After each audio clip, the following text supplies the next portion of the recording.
variáveis cinemáticas do... Quando você coloca, quando você supersimetriza, você nem precisa dizer onde estão as helicidades, né? Então, uma partícula, você pode definir ela assim. É a partícula A. Aí, esse cara aqui se transforma, de acordo com um grupo pequeno, tem lambda A. Esse aqui tem menos 1 lambda A. E esse aqui também tem menos 1 lambda A. Então, em relação a esse grupo, eles não formam um tripleto. Tá? Um tripleto. Tá?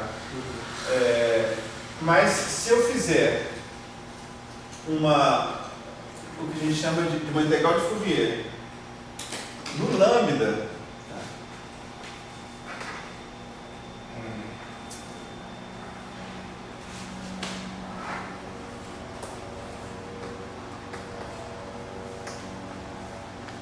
não tem soma aqui não, vou botar em cima. Aparece essa nova variável aqui, mi tilde, que vai se transformar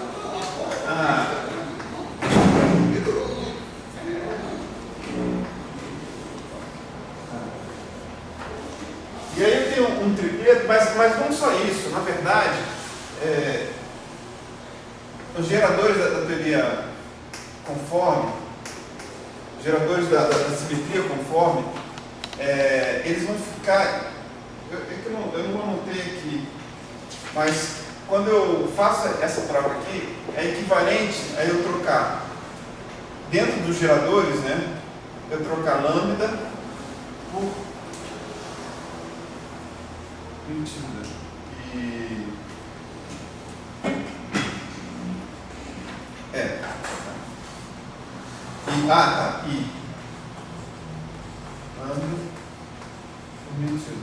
Quando eu faço isso, a cara dos geradores, né, que a gente estava falando, do momento, o de rotação e o de boost e o de rotação, eles vão ter uma cara, eles vão ficar todos lineares. Eles vão ficar todos lineares com tilde, lambda tilde e tilde. Então, os passos de transformações lineares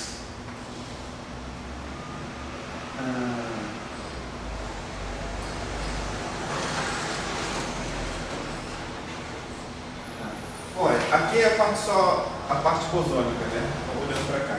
Os passos de transformações lineares nessas variáveis é justamente o SL4. Então, a teoria conforme agora, o gerador da teoria conforme é justamente o SL4. Tá? Então, então é muito conveniente trabalhar nessas variáveis que nós vamos chamar de twistors. Tá? Esses caras aqui naturalmente têm a transformação S4 da supersimetria. Tá? É a rotação das cargas. São 4 cargas supersimétricas e essas informações aqui. Então, na verdade, a gente chama a teoria superconforme, nesse espaço fica SL4/4. Então, esses são os twistors. E ontem nós falamos de que a gente podia simplificar o nosso trabalho, né? Bom, quando a gente passou tudo para twistors,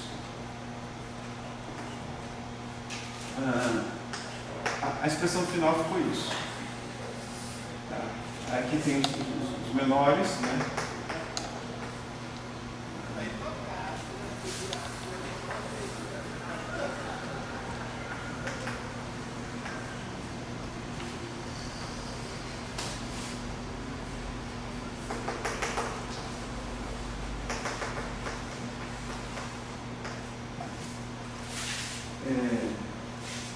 Agora a gente dá um pulinho de novo. Tinha. Em vez de dar um pulinho. se eu sou bom desse núcleo.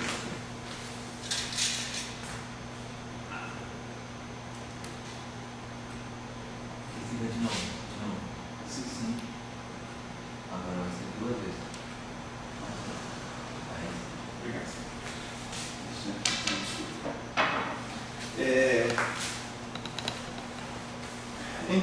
Então a definição da amplitude da integral espaço aqui no volume, né?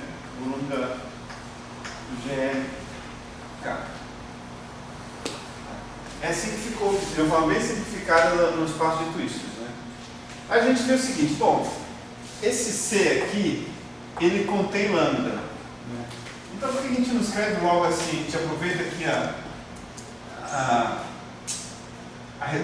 o carinho do GLK e escreve C dessa forma. Lambda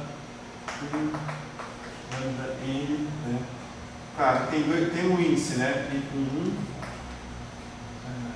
Bom, né?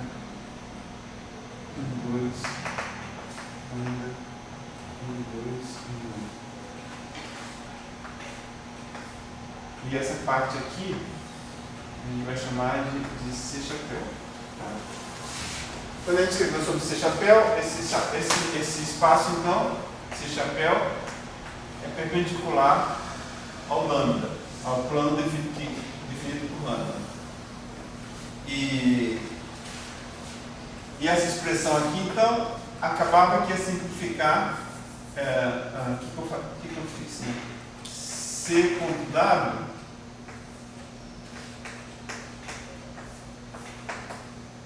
era justamente C4.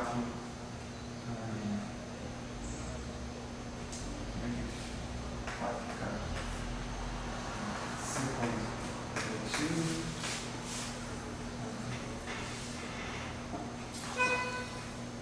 positivo.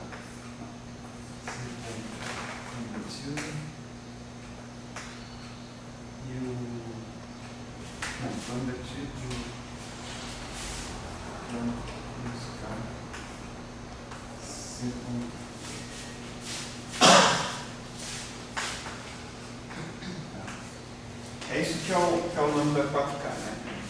Então, como esse C chapéu já é perpendicular ao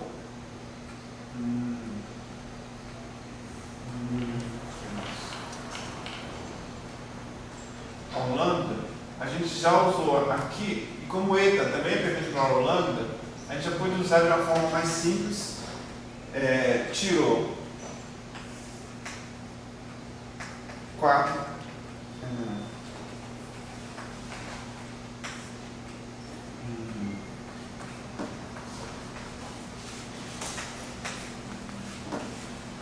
tirou também 2 por 2, né?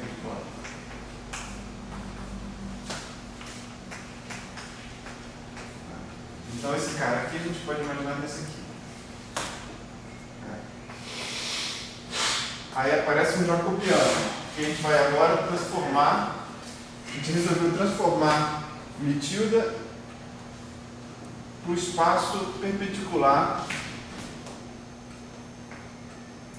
a lambda. A gente usou um operador de projeção.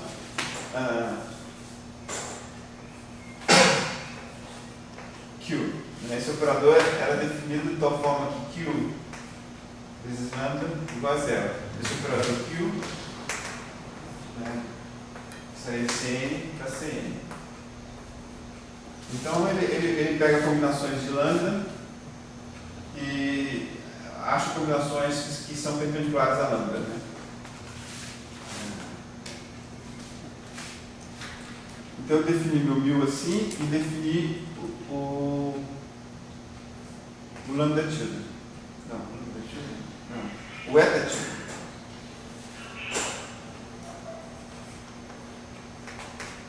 Igual a eta tilde.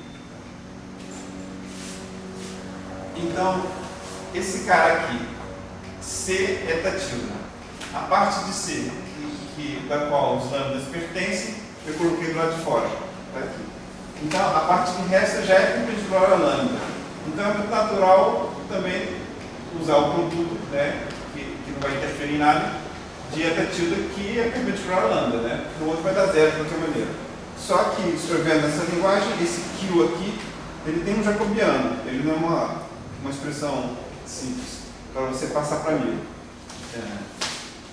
Então, de forma geral, o que a gente obteve era que a gente obtém aqui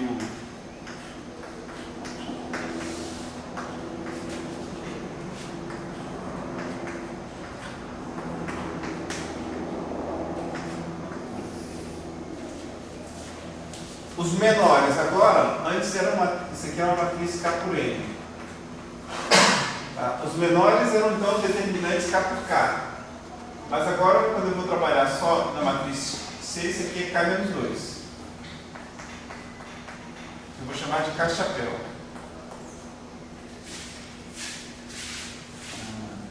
Então, nos menores daqui, essa mudança de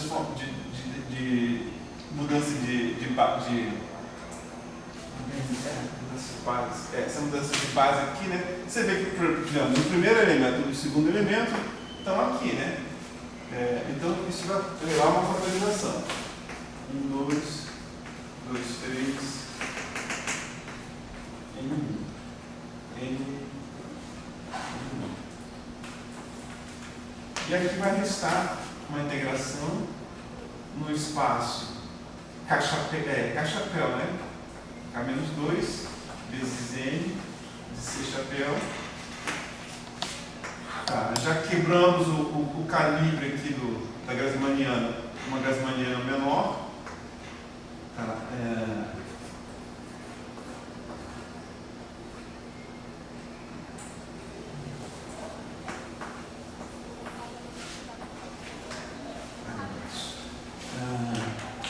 e agora o meu delta, depois dessas transformações aqui, a gente vai chamar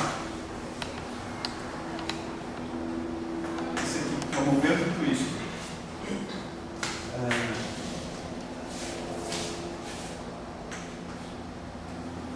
Agora eu não lembro se é o momento na frente, né, particular.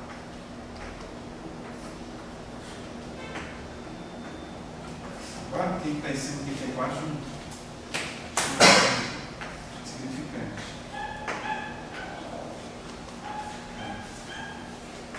E agora os menores,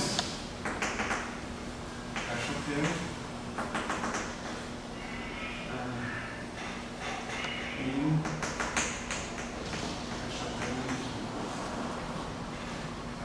tá aí, mesma expressão. O legal é que isso aqui esse cara aqui é a fórmula de Park-Taylor, né?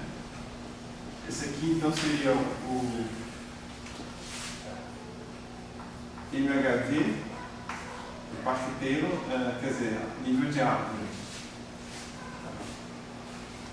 Isso é legal porque muitas vezes a gente acontece isso no Feynman, né? No Feynman sempre às vezes o primeiro elemento da expansão de Feynman é justamente um vértice. Né? Depois, né, você vai imaginar, sei lá,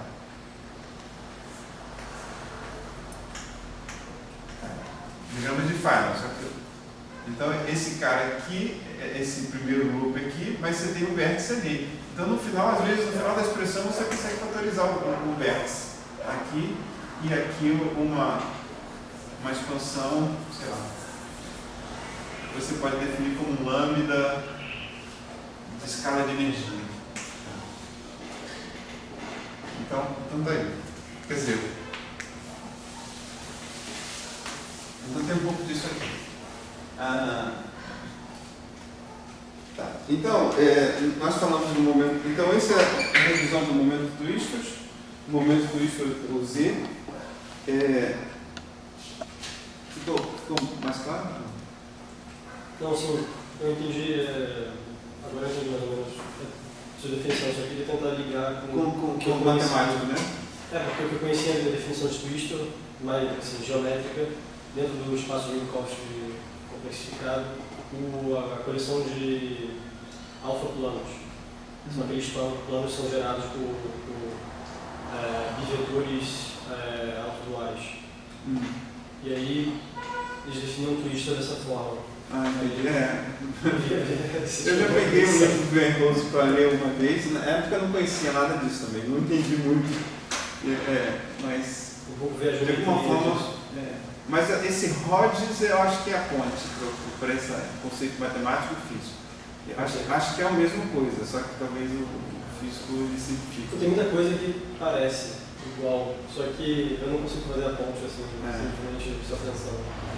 Tem que dar uma olhada em algum lugar. Entendo. Comentário? Hoje a gente tem tempo, não?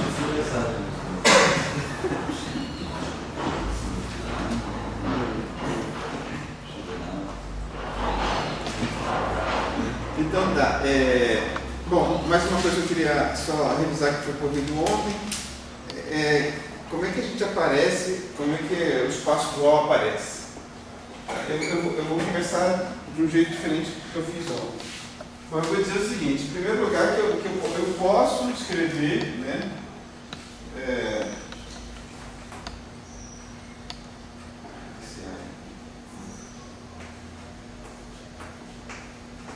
Da minha partícula 1000, na verdade ela depende.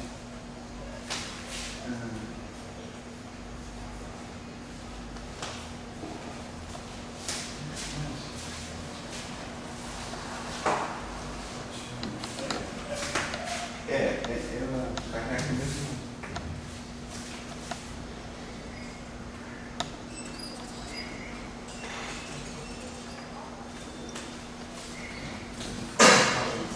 Bom, eu posso começar dizendo o seguinte, que esse meu 1000 aqui, né, eu posso tentar escrever ele dessa forma aqui.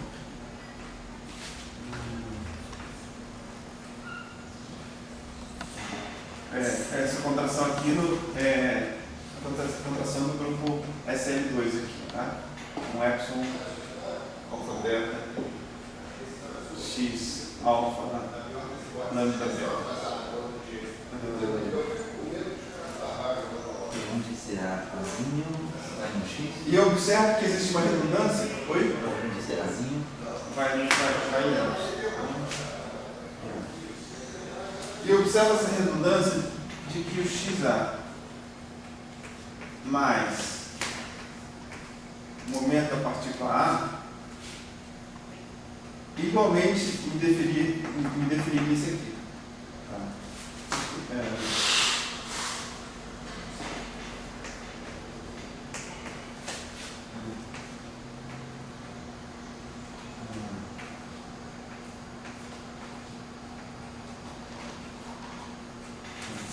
Então, digamos, o xa, se eu em vez de xa usar xa mais PA, eu tenho que isso aqui, igualmente, eu tenho que essa parte aqui iria contrair com essa aqui e dar zero. Né? E eu obter o mesmo resultado. Então, convém definir o momento em termos desses caras aqui.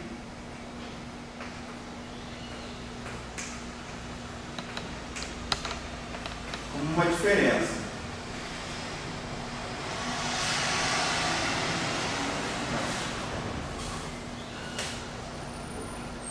E esse cara aqui, né, na verdade, se eu der só o x, eu não estou definindo ainda o meu twister, a parte bosônica do momento twister. Eu estou definindo, na verdade, fixando um x, eu estou definindo toda uma curva, toda uma linha, né? Onde todas as variações possíveis desse cara aqui, né? Esse cara aqui, como a gente fala, é um spinor que se transforma como se que é um spinor que módulo transformações C, né? Ou seja, a gente define esse cara, a gente estende ele, né? Módulo essa transformação C. Ou seja, a gente pode pensar que lambda A pertence ao espaço projetivo. Ao mesmo tempo, esse Z aqui, agora, se eu não comentei ainda, você comenta agora, todo Z se transforma com a transformação C aqui da mesma forma. Então esse Z pertence ao espaço P3. CP3. Ou seja, são então é o espaço C4, o módulo das transformações C3.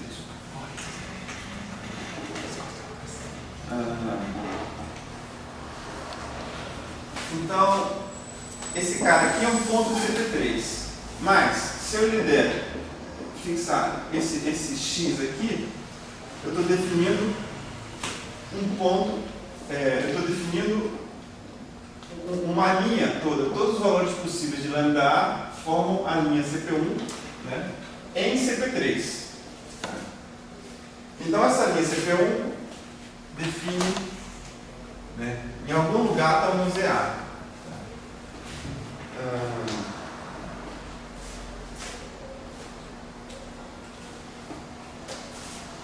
Então eu preciso de um outro valor de x, e vocês veem que o x aqui você pode pensar que ele dá um ângulo da linha. Tá? Então eu preciso de um outro valor de x para definir uma outra linha, e o cruzamento vai estar o meu.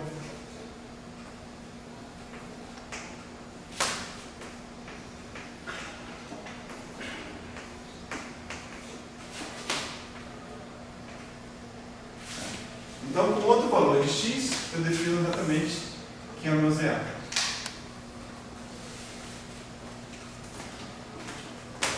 E outra coisa, qual a diferença entre a primeira linha e a segunda? olha, aqui você pode pensar como se fosse uma inclinação de uma linha. Tá? Então, aqui você tem duas linhas distintas. XA, porque você tem dois pontos. XA mais 1, de valores distintos. Mas o estímulo é o mesmo? Ou a ponto não é A mais 1? Não, a história. Então, eu estava contando o seguinte: eu quero, para definir ZA, eu estou querendo dizer o seguinte: para definir que a partir de X eu vou precisar de dois pontos. Porque um único ponto define uma linha CP1 em CP3. Então eu preciso de um outro ponto que vai dar uma outra linha com uma inclinação diferente, tá? Cujo cruzamento vai me determinar esse igual a esse e esse igual a esse. Tá? Então no cruzamento, tá? Eu vou saber que esse é ZA. Só tem um único ponto. E para vocês verem,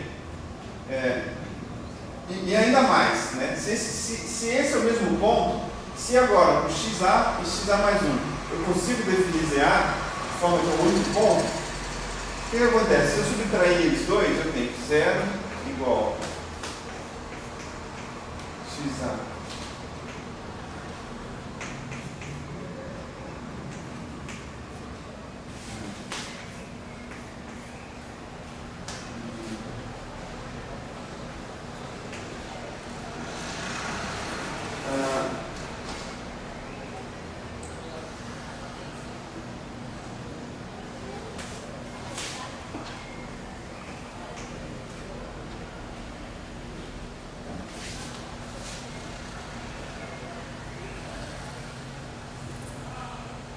Agora eu tenho que para um ponto.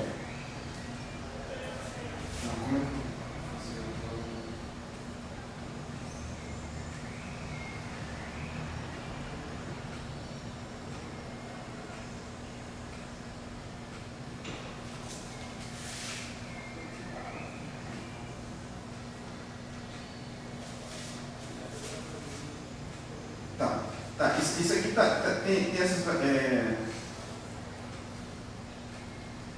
Um dado alfa. Acho que eu queria mostrar para vocês o seguinte, que isso aqui é uma definição. Bom, eu já usei, eu já mencionei que isso aqui eu poderia colocar como, para ser igual a zero, como um lambda tilde, ou seja, momento.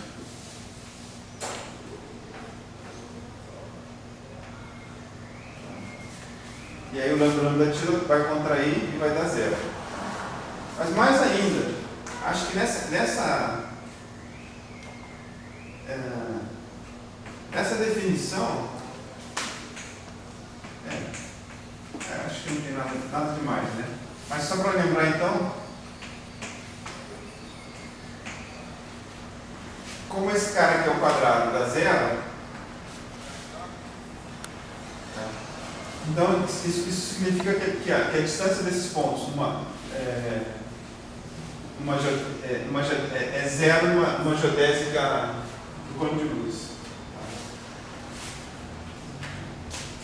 Então eu tenho, com essas variáveis x, eu tenho duas coisas interessantes que caem nelas naturalmente.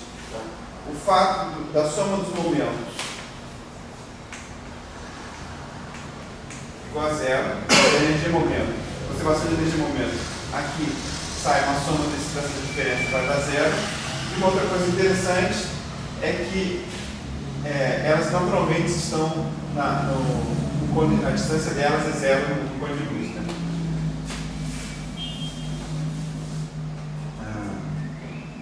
Bom, então eu estava dizendo que eu preciso de dois pontos que definem então meu ponto ZA.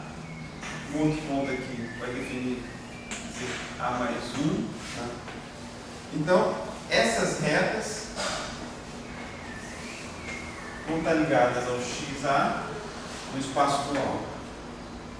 Aqui, essa reta aqui.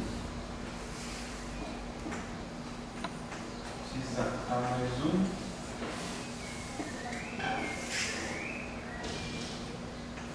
XA mais 2. E como eu estava falando, esses pontos aqui, né, os N pontos X, eles fecham o polígono por essa condição aqui.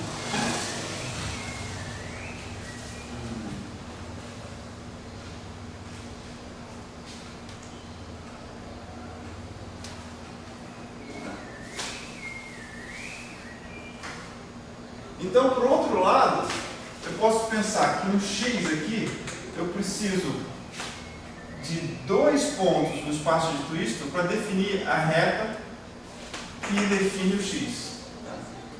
Então, como esse X aqui vive no espaço dual R com 3, tá? Na verdade, como X é a diferença de... Né? Quando a gente vai fazer uma integração de Feynman, né? De loop,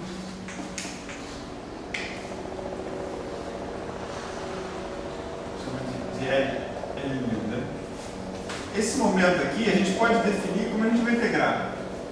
Em D4L, tá? A gente tem aqui uma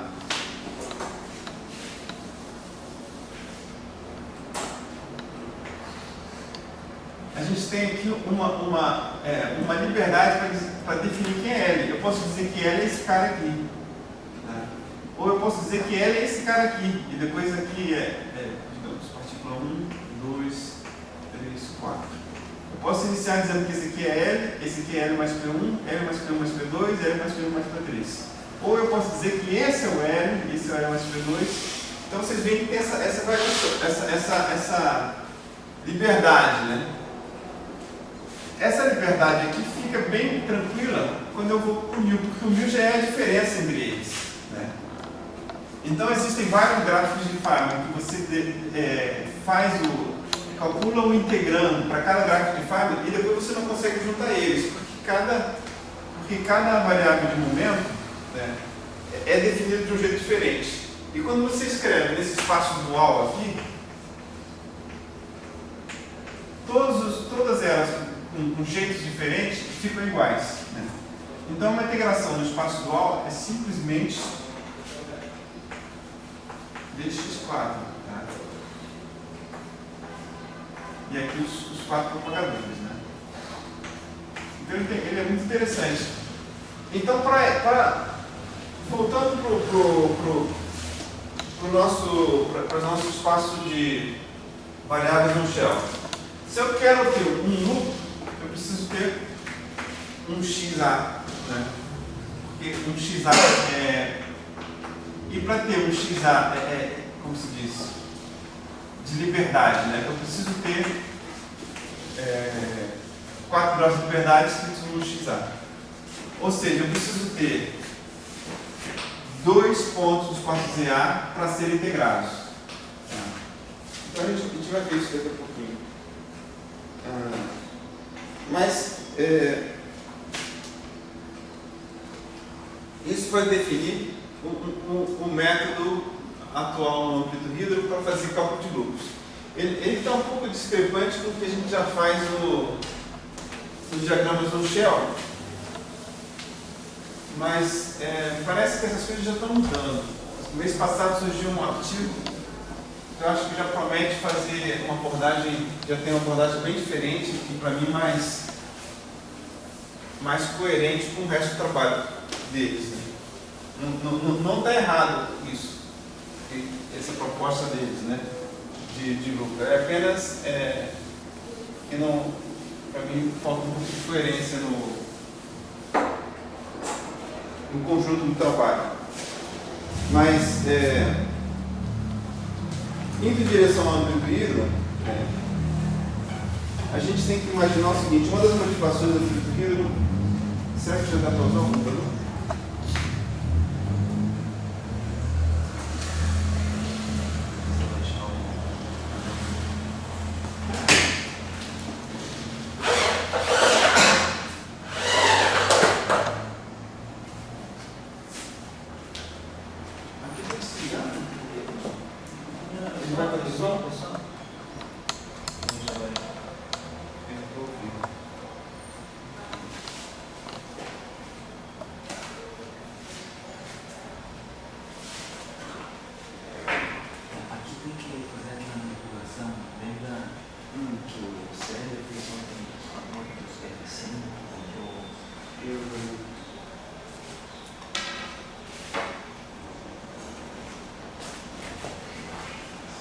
Mas o teu computador não ligou.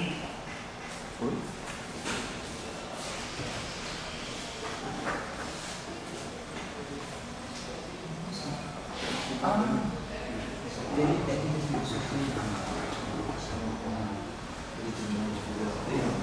Então, enquanto isso, trabalhando no espaço de momento turístico, né, vamos ver um problema. Se eu pensar em K igual a 3, tá? no espaço de momentos turísticos, o meu C chapéu vai pertencer à Grassmanniana G1N. Tá? G1N então a dimensão top dela seria N-1.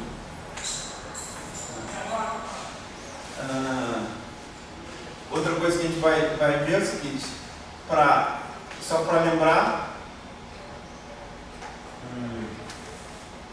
os 2N-4 graus de liberdade que a gente tinha dos diagramas on Shell, agora com C chapéu se tornam 4K chapéu. Tá? Então, tem 4 graus de liberdade, 4 vínculos, né? 4 vínculos existentes vindo da condição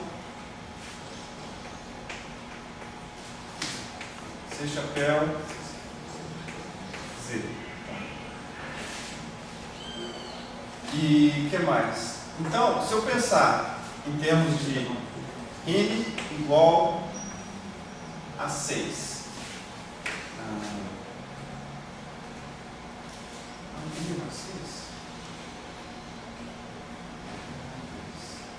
Então, C chapéu. Tá. Pertence a G6. A dimensão top tem 5 dimensões. Se eu trabalhar no C pertencente à célula, né, de dimensão 4,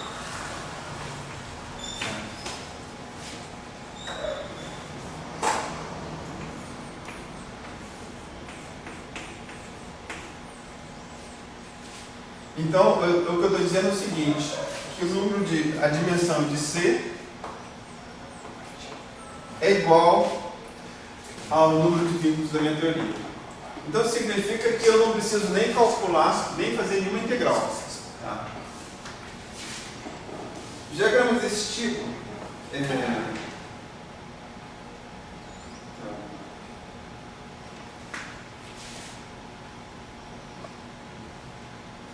diagramas desse tipo, que você não precisa fazer nenhuma integral, são simplesmente os diagramas de nível de árvore. Nível de árvore não existe loop, não tem integral nenhuma para você fazer. E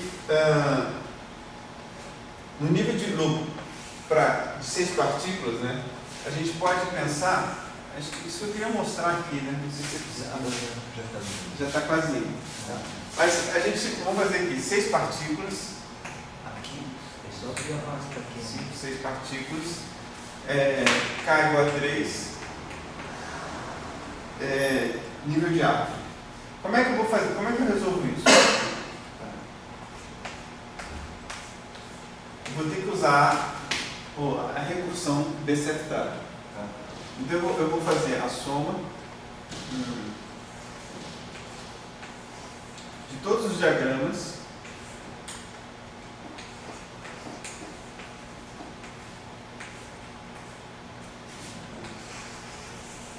desse tipo. Só você buscar lá.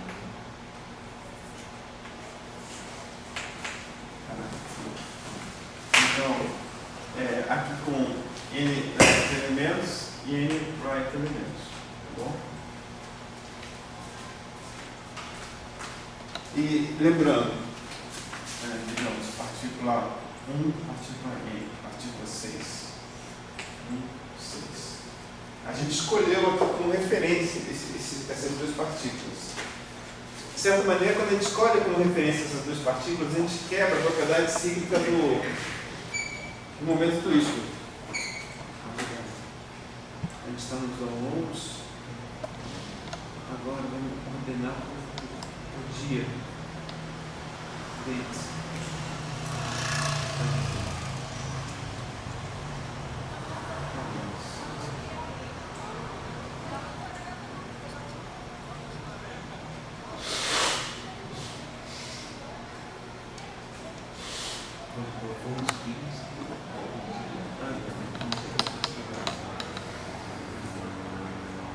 Vamos ver se esse computador é rápido. Isso aqui são 160 páginas. Não tem função de coisa.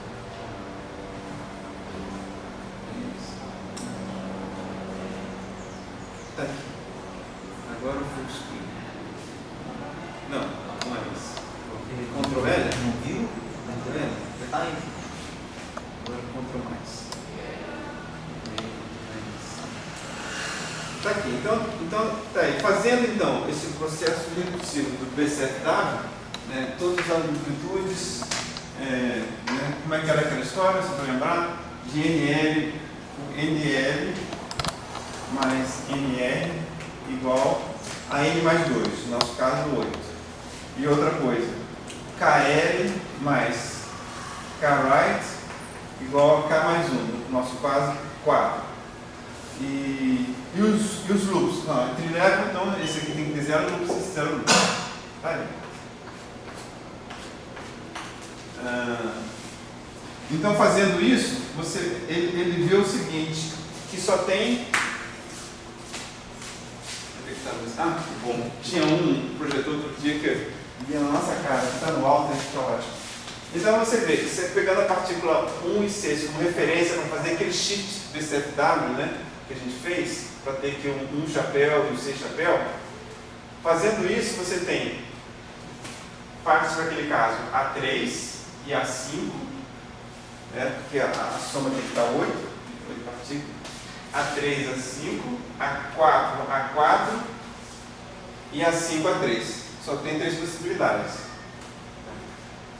Mas por acaso eu poderia ter escolhido outro par aqui de partículas perceptivas para fazer o shift BCFW. Ou eu poderia pensar de outra forma. Como minha amplitude é cíclica, eu posso rodar esse cara aqui e obter, né, agora o 1 foi para cá, né? obter o diagrama fazendo o BCFW na partícula 6, a ponte BCFW nas partículas 6 e 5. E obter um outro diagrama que é igual a esse, é igual, mas não é. Né? Ele tem o mesmo jeitão, mas são nas partículas diferentes. E são representados, né, por permutações, né, diferentes. É diferente. 4, 6, 5, 7. 4, 5, 6, 4, 5, 7. Então vocês podem verificar, as permutações são diferentes, ou seja, eles representam setores da Grassmanniana positiva diferentes, tá? Mas a soma deles é idêntica. Tá? Então, isso foi uma das motivações para o conflito hídrico. Né? É claro que também a simetria Young dá uma explicação muito clara para isso. A simetria Young que a gente estava falando era a simetria do espaço conforme e superconforme, que, né, como nós estávamos mencionando outra hora, tem essa história de luz na minha cara, outra vez. Aqui é 4 chapéu, né? Esse Z aqui, essa forma aqui é invariante à simetria superconforme. Na verdade, esse integrando aqui, ele é invariante em relação à superconforme dual, que eu quero dizer. A superconforme dual e a superconforme. Tá. Então, a simetria Young, ela já tem uma coisa a dizer sobre isso. Bom, existe um objeto que eles chamam, né, como um espaço de integração. Não aqui, mas lá. Já é invariante, como um integrando é invariante. Lá. Aqui eu não tenho certeza, mas lá fica explícito. Provavelmente é a mesma coisa. Como integrando é invariante, eles descobriram o seguinte, que o resíduo de uma integração de um volume maior, porque nós vimos que o número de graus de liberdade era igual, né? Então nós vimos o seguinte, que G16, a dimensão top são 5 graus de liberdade. Tá? Mas nós estamos trabalhando com o nível de árvore, que são objetos de 4 graus de liberdade. Então existe um objeto, existe uma amplitude de 6 partículas, tá? Bom, a gente pode até usar aquela brincadeira também. Olhando no diagrama, NF-1 igual ao número de graus de liberdade, que vai ser igual a 2N-4 mais 1. Quem é esse cara aqui? M igual a 6, 12 menos 4, 4, mais 1, 13. Então existe aqui um diagrama shell com 13 faces. Infelizmente eu não me dei conta de procurá-lo, cujas fronteiras vai ser a soma de todos esses 6 diagramas. E outra coisa, usando o teorema de Cauchy, usando o cálculo de resíduos, sabendo que esse cara aqui tem um grau de liberdade a mais, né? E você pode, imagina o seguinte, agora imagina essa figura aqui, né?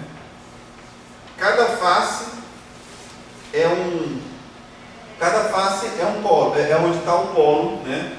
Seria onde um determinante igual a zero. Tá? Então, eu fazendo cálculo de resíduo em torno de cada um deles, né? A soma dá zero. Tá? Então, essa propriedade do espaço de Young, de que a soma das fronteiras aqui, dos resíduos, o resíduo desse cara é a soma das fronteiras, que vai dar justamente zero, pelo teorema de Cauchy, né? Também explica esse comportamento. Tá? Mas existe agora essa nova interpretação, que é a do chamado amplituero. Vamos desligar esse negócio aqui.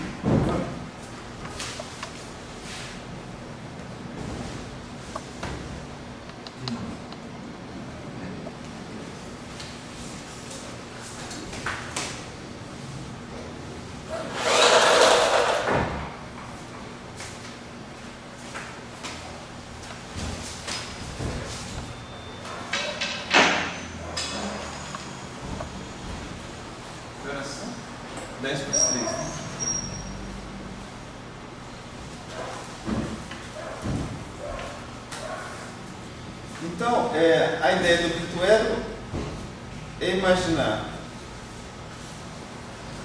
cada um desses elementos daqueles diagramas do Shell como se fosse parte de uma triangulação,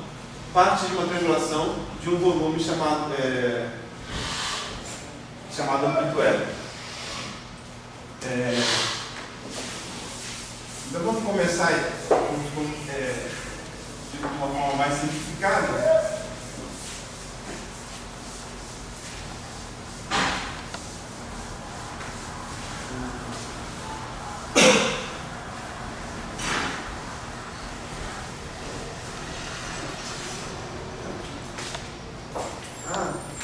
Agora lembrei.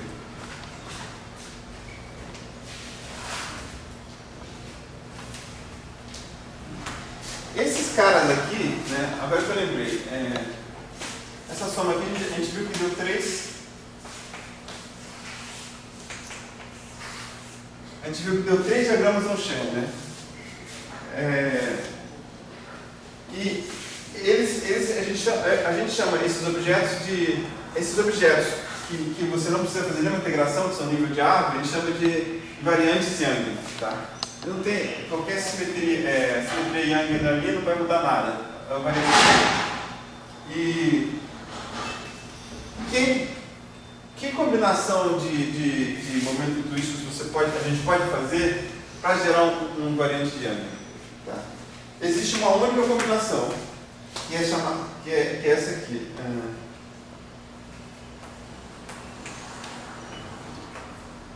Vamos escrever aqui, porque eu já tenho problema em administrar espaço.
Isso.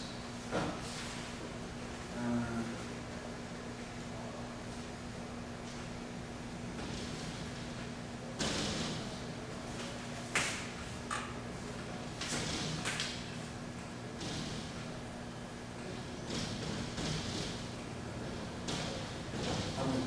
Então tá, esses caras aqui, eles vão ser só na parte bosônica, tá?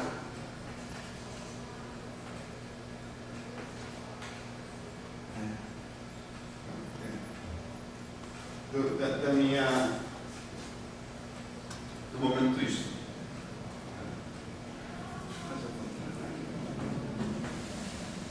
Então,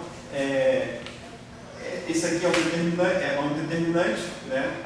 Você pega aqui os momentos twistos, ZA, ZB, ZC, ZD, né? Na parte bosônica somente. Bota um Zzinho menor, pequeno. Isso aqui vai virar uma matriz 4x4, determinante é essa expressão. Esse determinante é invariante em relação à simetria conforme, né? SL4. Tá? Então a gente tem um objeto que é invariante à teoria conforme, superconforme. Tá? Essa parte supersimétrica aqui, que também garante variância. Então, esses caras aqui são justamente esses três aqui. Tá?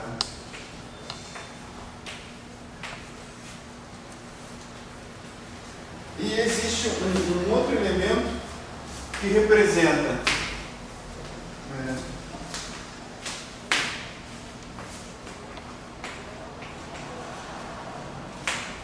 esse elemento aqui. Ele tem uma dimensão a mais em relação a esse aqui. Vai perceber é F. E a fronteira deles vai ser a soma das faces. Só que elas têm uma determinada orientação.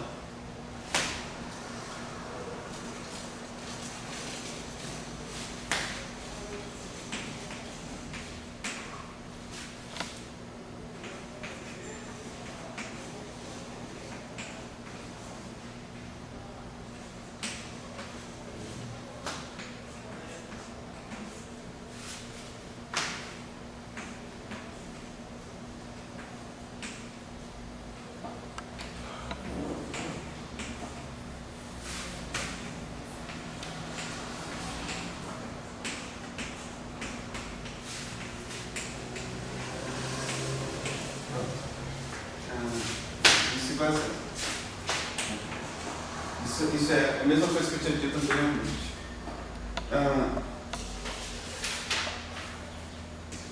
Então, vamos pensar aqui no exemplo mais simples de volumes.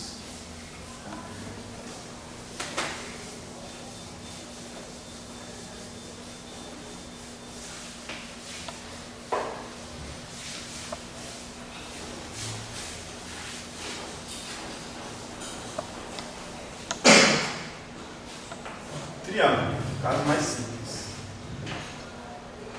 Tem um ponto Y, 2, 3, e eu posso dizer que esse Y ele está dentro do triângulo quando eu posso escrever ele, né? Digamos que isso aqui está dentro de um espaço de N dimensões, sei lá, de N dimensões.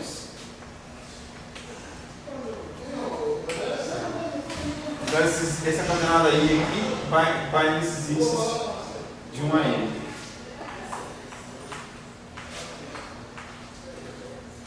Z1, Z2, Z3, né?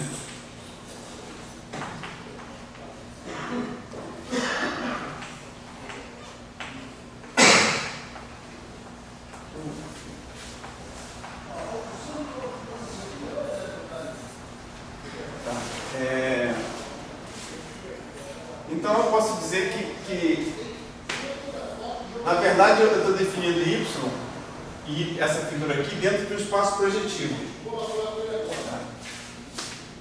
Então eu estou definindo esse Y em termos de C1, C2 e C3, né, módulo de transformações de L1.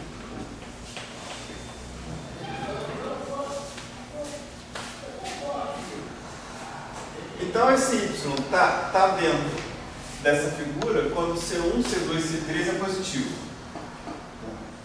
E, na verdade, todos os triângulos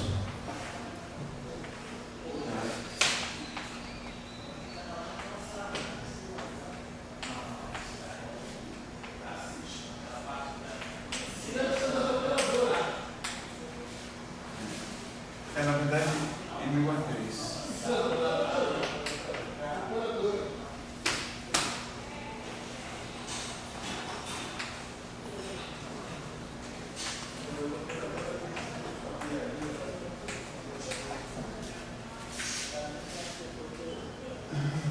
E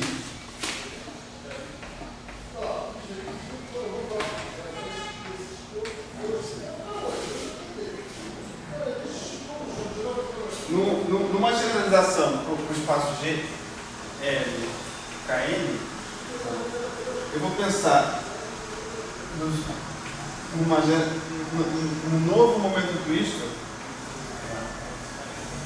pertencente. Bom, ainda não.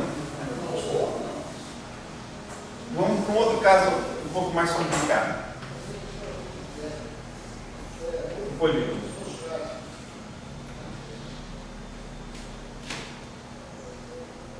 C agora no polígono, ponto 1, 2, 3, 4. Se eu disser que o y igual a C1 mais Z1 mais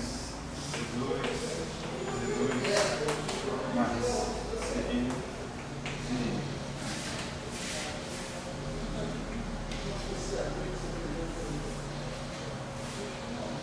se meu y estiver aqui, eu tenho que y 4, 1 maior do que 0. Se ele estiver desse lado aqui, eu tenho que y 4, 1 menor do que 0. Então, essa região definida, tá?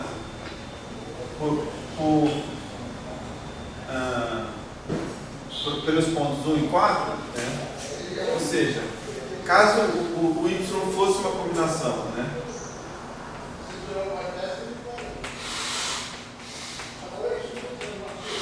Qual é o projetivo? Na verdade, posso fazer assim, por exemplo. Se y tiver aqui, for uma combinação desses caras, se estiver morando aqui, isso aqui dá 0. Se ele estiver desse lado, positivo, e se ele estiver desse lado, é negativo. Ou seja, essa linha aqui, ela não pode ser uma fronteira do meu polígono.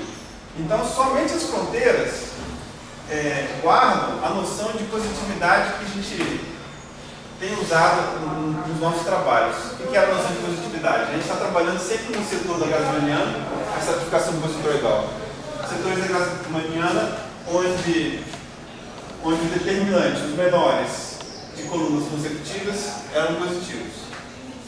Então, aqui também continua uma história parecida, né? De positividade, somente com a noção de positividade, a gente pode ter uma noção boa de fronteiras de um polígono. Tá? Então, aqui a gente continua com isso.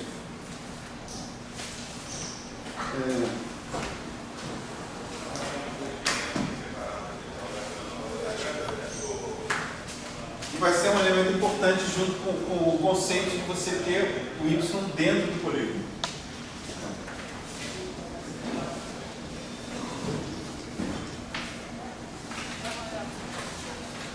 De maneira geral, então, o y vai ser definido como C esse Z.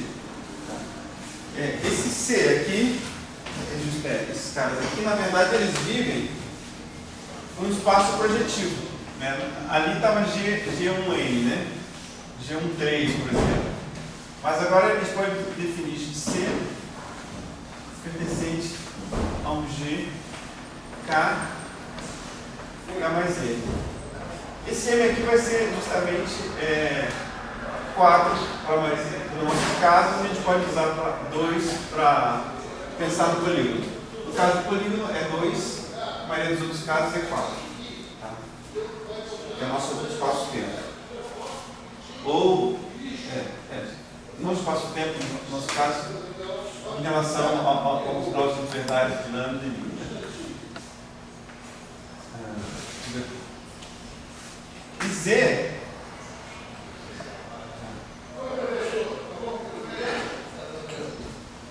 E Z vai pertencer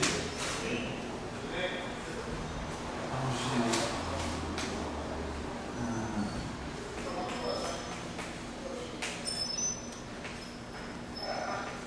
Quer dizer, vai pertencer ele Z1. Eu posso montar a matriz Z1, Z, de forma que Y, no final,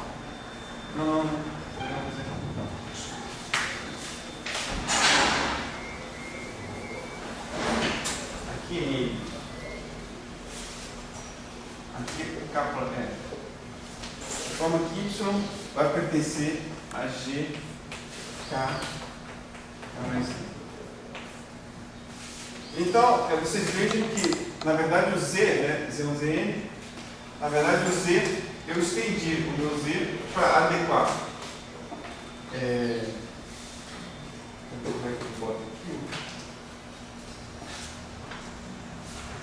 Além das variáveis bosônicas, né? Os parâmetros bosônicos que a gente tinha antes,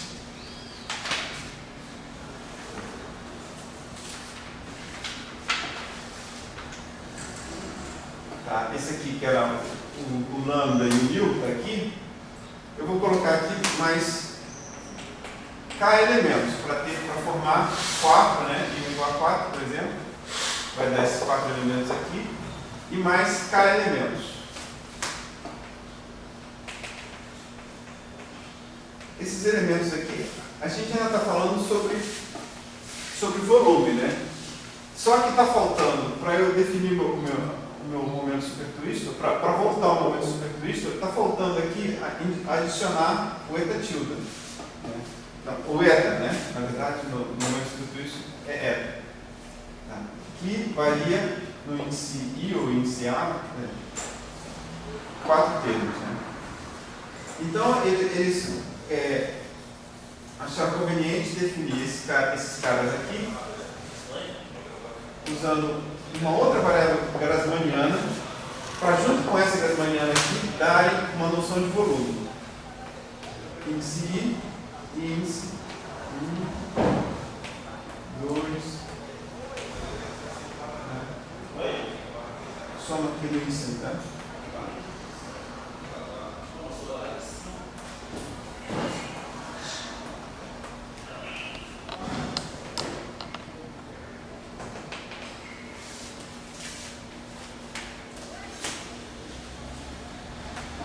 K elementos, M igual a 4 elementos.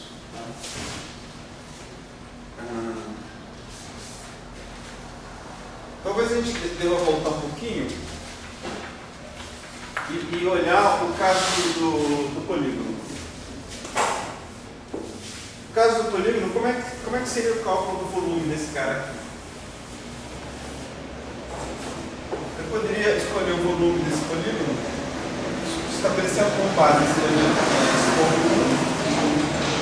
1, e fazer o volume desse polígono como se fosse a soma desses triângulos.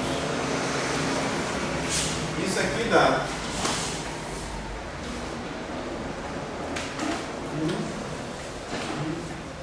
1 mais 1. Tá? Esse determinante aqui, 1, 2, 3, 1, 3, 4, 1, 4, 5, e por aí vai. Se a gente for, isso aqui foi para M igual a 2. Para M igual a 4, o objeto que a gente vai ter, o poliedro que a gente vai ter, também pode ser triangularizado com uma soma 1, I mais 1, J mais 1. Em vez de botar triângulo, vou botar colchete fechado para mostrar para vocês. Esse colchete fechado é exatamente essa definição, essa definição aqui. Não é. Ninguém me falou, né? Aposto que o Ricardo está dormindo. Ele ia dizer. Ricardo, você ia dizer que está falando não é. Tem mais essa. No caso de termos 6 pontos, só tem uma possibilidade, né? Se eu escolher como base o ponto 1, eu tenho que 1, 2, 3, 4, 5, mais 1, 2, 3, 5, 6, mais 1, 3, 4, 5, 6. Vocês veem que só tem essa triangulação que eu escolho por base do elemento 1, me dá 3 objetos. São os 3 diagramas no shell que a gente tinha visto antes. Tá? Se eu escolhesse por base um outro ponto, eu ia ter uma outra triangulação que ia dar um outro resultado. Só pode ter mais uma outra triangulação. Tá? Aí depois tudo se repete. Se você tentar escolher os 6 pontos diferentes, você vai pensar que são 6 triangulações diferentes, mas não. No final você vai ter 2 triangulações diferentes, assim como a gente viu a forma de escrever os diagramas no shell. Tá?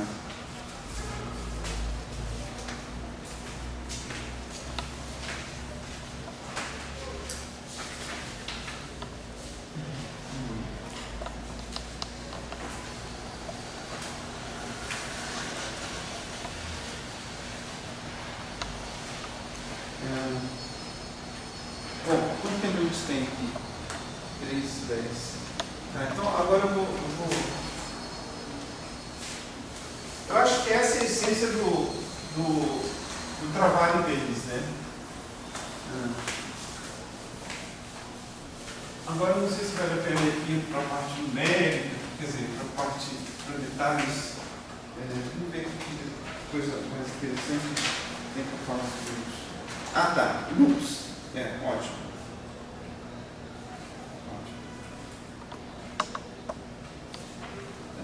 Então, como a gente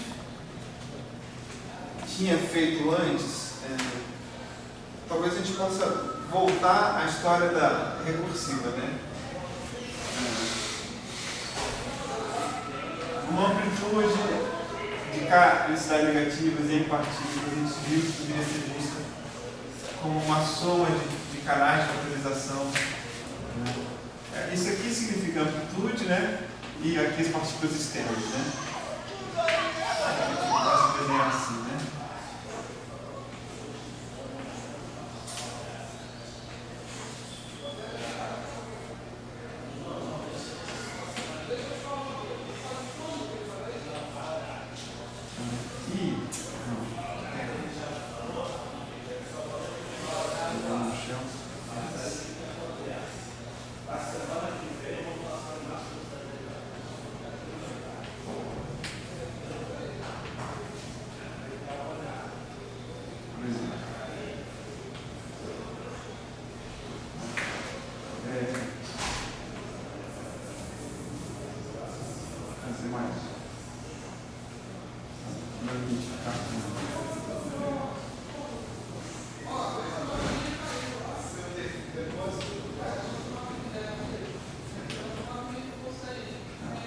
Então tem esse canal de factorização aqui e faltou, num caso, com N loops, tá?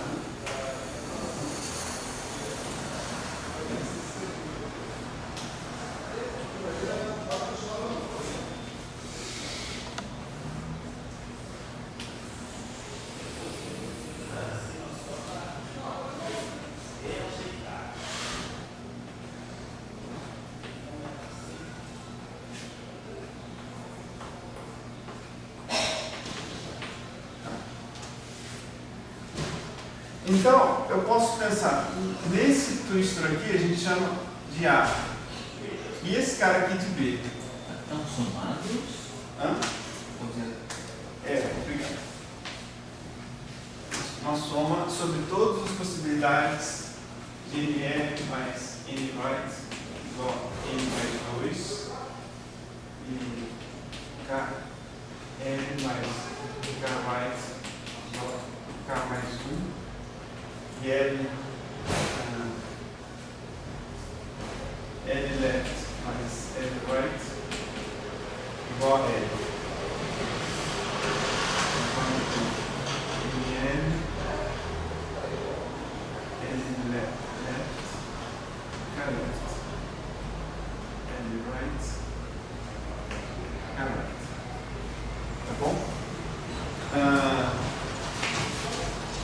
Então, olhando esse cara aqui, na verdade a gente pode pensar em criar um objeto, um amplitude com mais loops, em termos de fazer duas partículas externas virarem internas. Então, eu olho na matriz C. Porque, como a gente estava falando, o meu Y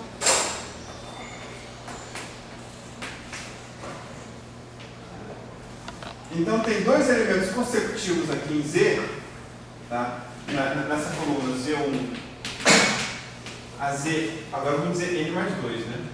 Ou N mais 2, na verdade. Né? Tem dois elementos aqui consecutivos que eu vou escolher que se tornem internos. Tá?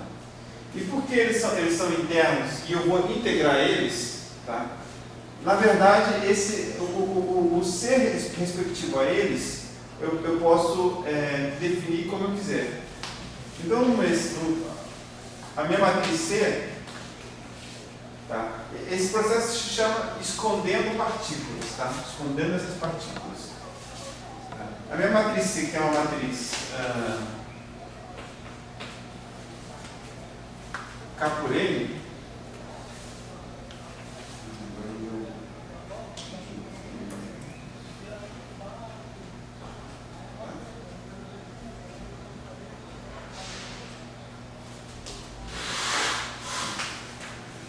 na verdade, esse é o K-chapéu, né? Só para montar a coerência com os artigos, com os trabalhos, com as palestras anteriores, como a gente está trabalhando no espaço momento twistos, né? A gente reduziu a matriz para um K-2, né? Então, vamos botar aqui um K-chapéu. Por N, nas colunas relativas às partículas A e B, eu posso dizer que aqui é 1, aqui é 1, 0, 0.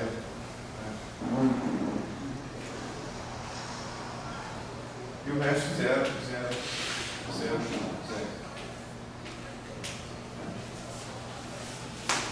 E o resto está indefinido. É como antes, tá?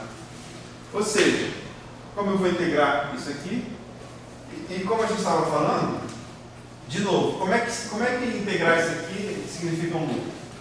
Porque você pode imaginar o ZA como lambda A X lambda a parte bosônica, e o ZB lambda B X, o mesmo X lambda B. Ou seja, eu precisava, a linha associada ao X, era definida por dois momentos twistos, tá bom? Então aqui, quando eu quiser a minha medida de integração,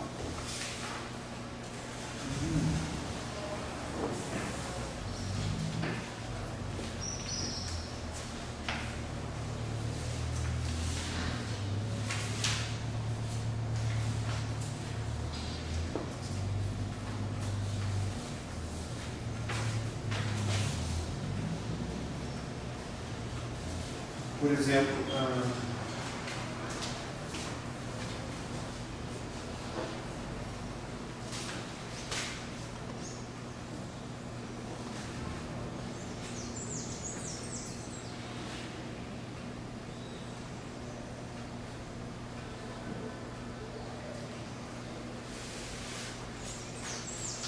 a medida de integração, por exemplo, vai ser AB 2A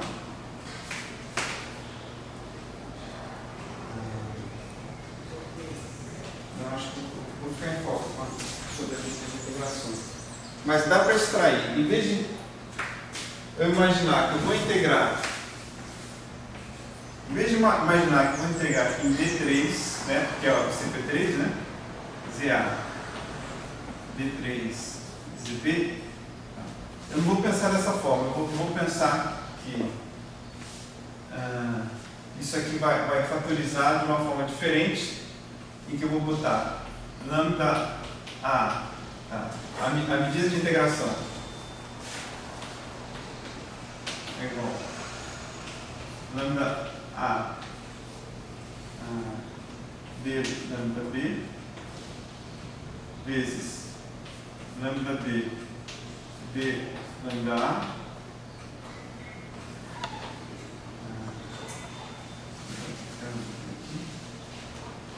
vezes B4X. Tá? Então vai fatorizar dessa forma aqui, em vez de integrar dessa forma como se fossem independentes. Tá? CA e ZB. E aqui vai aparecer então a integração de loop. Tá?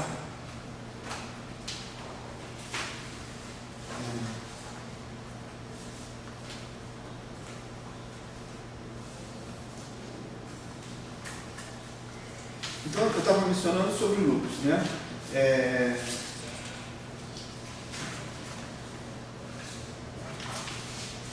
A gente pode pensar que essas duas linhas aqui, elas definem um plano, tá? Tá? De novo aquela história, dois vetores definem um plano. Então, eu posso pensar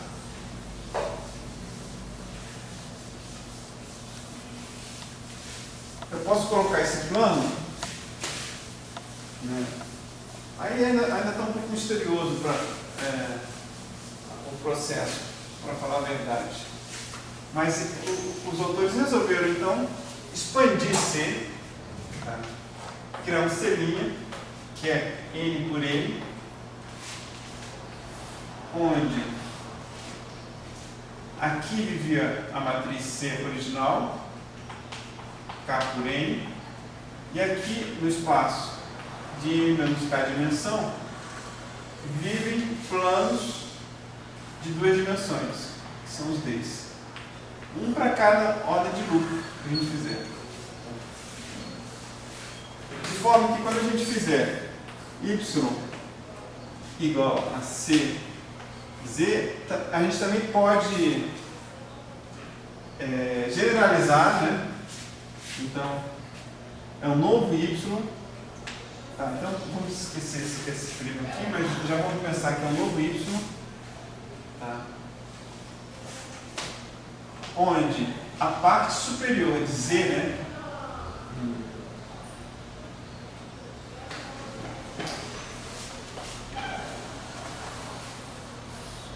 Onde o Y anterior vive aqui no setor, e aqueles D planos, agora é C vezes D, não, é D, né? A gente vai chamar de L, L é igual a C vezes, não, é um setor de duas dimensões de C, D, vezes Z. Vai viver aqui. São dois planos aqui.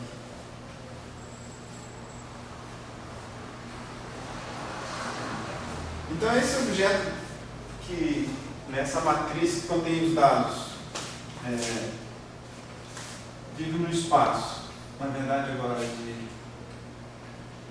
4 dimensões, K dimensões, e aqui K mais 4. Então eles arranjaram um jeito de quantificar todas as informações, inclusive loops, tá? Nesse objeto.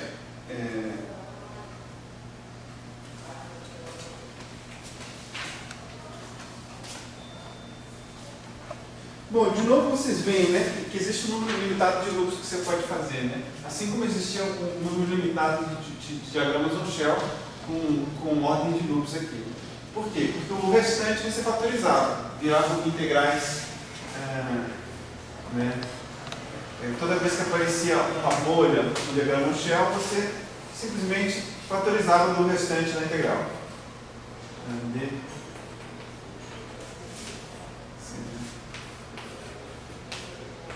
E aí continua, né? Então, da mesma forma você vê aqui que ele dá para adequar a ordem de loops aqui, porque existe realmente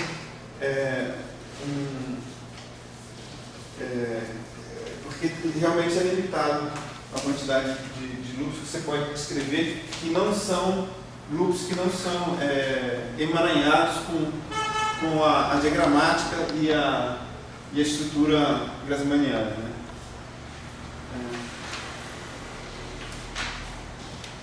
Bom, eu acho que sem entrar em mais detalhes, eu acho que era mais ou menos isso a noção do OpenToera que eu queria passar para vocês. Por último, só escrever então como é que é a fórmula do OpenToera, a expressão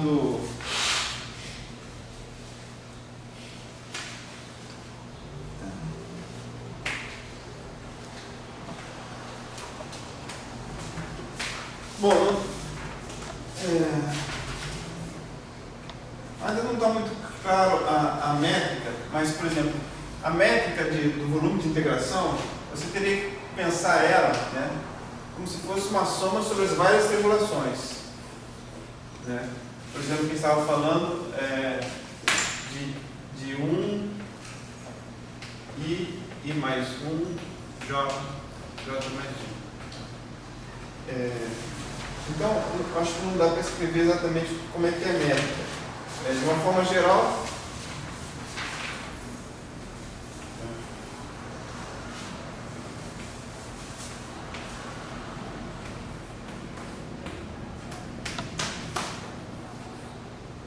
tem uma dependência em M, em K,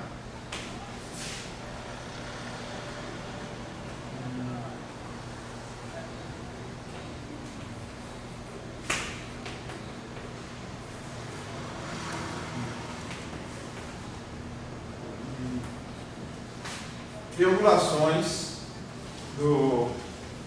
Tá, esse aqui então pertence a um elemento do espaço de triangulações do meu objeto amplitude vector.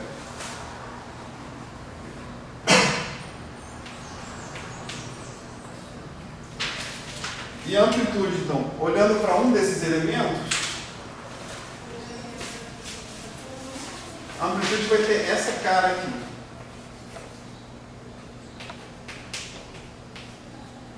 A dependência agora, exclusivamente, na variáveis bosônicas e grassmannianas e variáveis grassmannianas.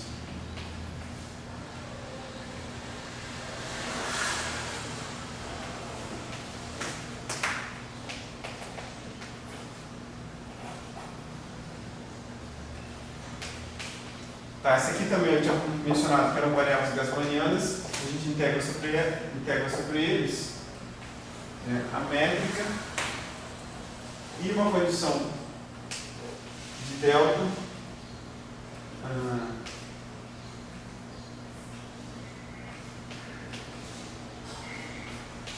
essa aqui é uma referência. Isso aqui, na verdade, o que é esse delta?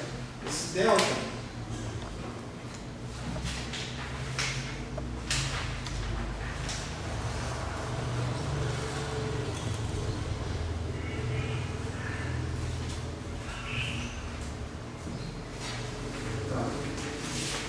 bom, esse delta é um delta projetivo, esse Y0 aqui, na verdade,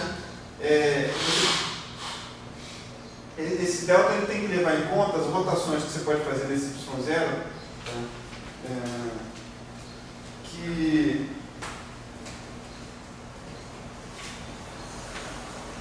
estão incluídas. Né?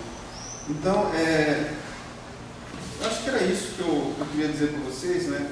Ainda é um objeto um pouco novo ainda, a nomenclatura ainda está se desenvolvendo, né? E eu queria, antes de terminar, mostrar para vocês, por exemplo, você pode ligar ali para mim? Um dos mais recentes do assunto, onde